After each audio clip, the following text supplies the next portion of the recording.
ಜನಾರ್ದನ್ ರೆಡ್ಡಿ, ಭರತ್ ರೆಡ್ಡಿ ಬೆಂಬಲಿಗರ ನಡುವೆ ಗಲಾಟೆ, ಪೊಲೀಸರ ಲಾಠಿಚಾರ್ಜ್.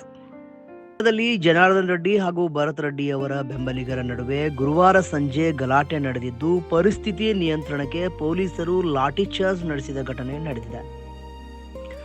ಜನಾರ್ದನ್ ರೆಡ್ಡಿ ಅವರ ನಿವಾಸದ ಮುಂದೆ ಬ್ಯಾನರ್ ಕಟ್ಟುವ ವಿಚಾರಕ್ಕೆ ಸಂಬಂಧಿಸಿ ಎರಡು ಗುಂಪುಗಳ ನಡುವೆ ವಾಗ್ವಾದ ಆರಂಭಗೊಂಡಿದ್ದು, ಬಳಿಕ ಗಲಾಟೆಗೆ ತಿರುಗಿದೆ.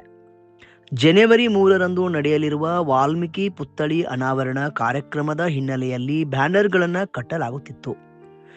ಈ ವೇಳೆ ಬ್ಯಾನರ್ ಕಟ್ಟುವ ಕಾರ್ಯಕ್ಕೆ ವಿರೋಧ ವ್ಯಕ್ತವಾದ ತಕ್ಷಣವೇ ಗಲಾಟೆ ತೀವ್ರಗೊಂಡು ಎರಡು ಗುಂಪುಗಳ ನಡುವೆ ಕಲ್ಲು ತೂರಾಟವು ನಡೆದಿದೆ.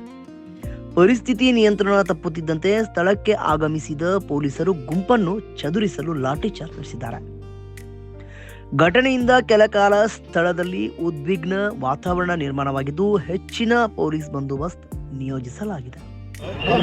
ಸರ್, ಈಗ ಸತೀಶ್ ರೆಡ್ಡಿ ಅವರಿಗೂ ಸ್ವಲ್ಪ ಗಾಯಗಳಾಗಿವೆ ಅಂತ ಹೇಳಿದ್ರು ಸರ್.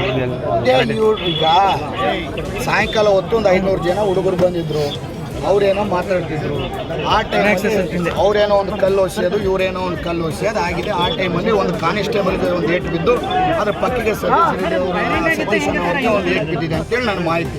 ಅದಕ್ಕೋಸ್ಕರ ನಾನು ಅಲ್ಲಿಂದ ಇಲ್ಲಿ ಬಂದರೆ ಅಷ್ಟೊತ್ತಿಗೆ, ಯಾಕಂದರೆ ಆ ಕಾರ್ಯಕ್ರಮವನ್ನು ಸಕ್ಸಸ್ ಮಾಡ್ಬೇಕಂತೇಳಿ ಒಂದು 2-3 ತಿಂಗಳಿಂದ ವಾಲ್ಮೀಕಿ ಅಜ್ಜಿಯವ್ರ ಕಾರ್ಯಕ್ರಮ ಮಾಡಬೇಕು, ಇಡೀ ವಾಲ್ಮೀಕಿ ಸಮುದಾಯಕ್ಕೆ ನಾವೊಂದು ಹೆಗ್ಗಳಿಕೆ ಆಗಿ ಹೇಳ್ಕೊಳಂಥ ಕಾರ್ಯ ನಾವು ಮಾಡ್ಬೇಕಂತೇಳಿ ನಾವು, ನಾಗೇಂದ್ರಣ್ಣವರು, ಗಣೇಶ್ ಅಣ್ಣವ್ರು ಎಲ್ಲರೂ ಪ್ರಯತ್ನ ಮಾಡ್ತಿದ್ರೆ, ಆದರೆ ವಾಲ್ಮೀಕಿ ಅಜ್ಜನ ಹೆಸರು ಹೇಳ್ಕೊಂಡು ಇವತ್ತು ಬಳ್ಳಾರಿಯಲ್ಲಿ ರಾಜಕೀಯ ಮಾಡಿದಂಥವ್ರು ಇವತ್ತು ಆ ಅಜ್ಜನ ಅನಾವರಣ ಆಗಬಾರ್ದು ಅಂತಿಲ್ಲ. ಅವ್ರ ಮೇಲೆ ಇಷ್ಟು ಮಾಡಿ ಕಾರ್ಯಕ್ರಮವನ್ನು ಮುಗಿಸ್ಬೇಕಂತ ನೋಡ್ತಿದ್ದಾರೆ ಅಂತಂದ್ರೆ ಇವತ್ತು ಬಳ್ಳಾರಿ ಜನತೆ ತಿಳ್ಕೊಬೇಕು, ರಾಜ್ಯ ಜನತೆ ತಿಳ್ಕೊಬೇಕು ಇವನೆಂತ ರಾಕ್ಷಸ.